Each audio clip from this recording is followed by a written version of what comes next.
What is the best way to stop online abuse? The best way to stop online abuse, I think the expansion of third spaces, because the whole thing with people online is that they abuse their anonymity, and it's like, you can have burner phones, you can have false accounts, it's easier to fake your identity. But if people kind of rely on the people that they know IRL for a sense of community and like socialization and exploring themselves, then I find it's easier to hold people accountable. Yeah. I think I'm going to have to agree with that statement. I graduated with a communications degree, and that's kind of what I would say as well. I mean, there's room for legislative response, I think.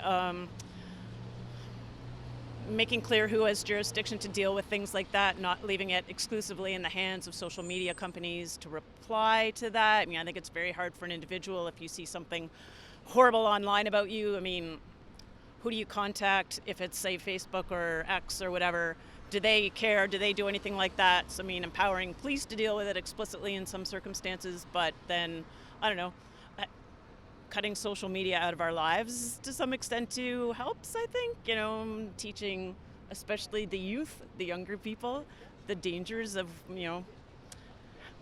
putting things out there, how they can be tricked into putting things out there. So yeah, I mean, it's a lot of responsibilities spread all over the place, I think, to address that. I think that the demographic of people, or like the age of people using the internet and accessing those services, are getting younger and younger and younger. So I think that it's going to be increasingly hard to monitor. Definitely increasing regulations. I think holding the people that are allowing this to happen, holding them accountable to stricter consequences. I think that's really, really important. And like following through with it. Well, I think a lot of it is it's like a two-way street, I believe. Lots of, personal protection, like not providing your personal information on the internet and not like posting locations or like anything severely revealing about your personal life. Just, having that sort of safety but with yourself. That's, kind of a personal thing you can contribute to that. But I mean, yeah, there's a lot more governmental action that can be taken to kind of ensure the protection of its citizens. There's a lot of bad things that happen through the internet, and I think that there should be more policies regulating kind of the profiles that people create to attract certain things. Like, I mean, obviously there's an intake of data for what people look up. I mean, that should obviously put something on a list and kind of alarm situations, which could then further be taken to action. Like, there's other solutions to these consequences. I'd say like at first thing you can do, honestly, is just stop looking for it, or not looking for it, but looking at it, and stop, going on the sites just for your own sake, because in the end, like, if people don't see that what they're saying is like making any impact or is doing any bad or good, they're going to like get bored and they're going to stop. And so there's the first thing you can do is just to stop kind of looking at it. Know that like any sort of comments or things that people are saying to you, like, they don't have any sort of credibility or knowledge about your own life, and so there's nothing really you can do about it besides just constantly keep looking at it. That's the only way that you're going to fuel like their fire. That's a good question, because then you're looking at civil liberties and other matters that automatically come into play there.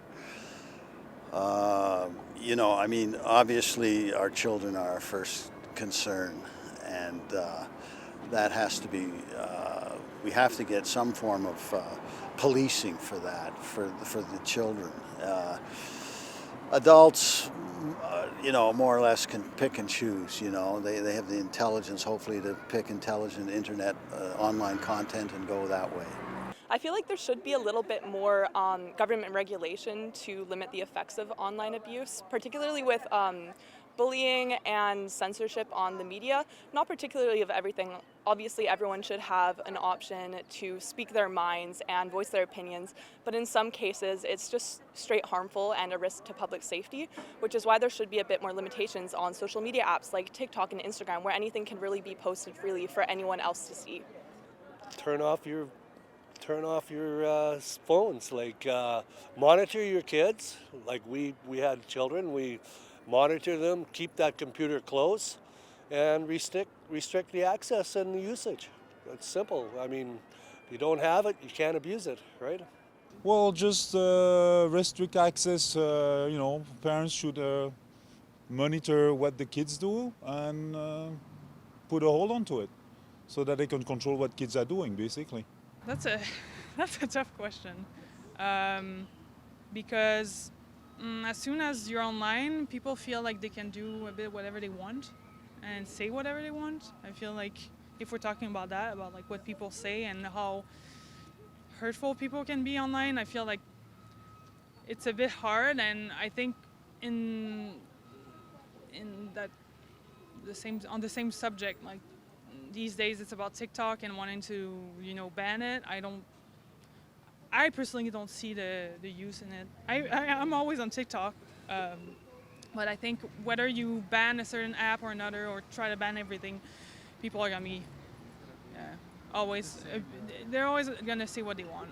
Well, that's a very worrisome thing, especially for kids, for young people that are underage.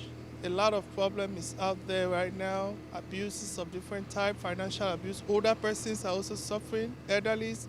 So I feel that government should implement more tracking systems, should improve tracking system using AI technology to see how they can track down these people that are doing all these abuses online. So I think it's a very good thing to do, yeah.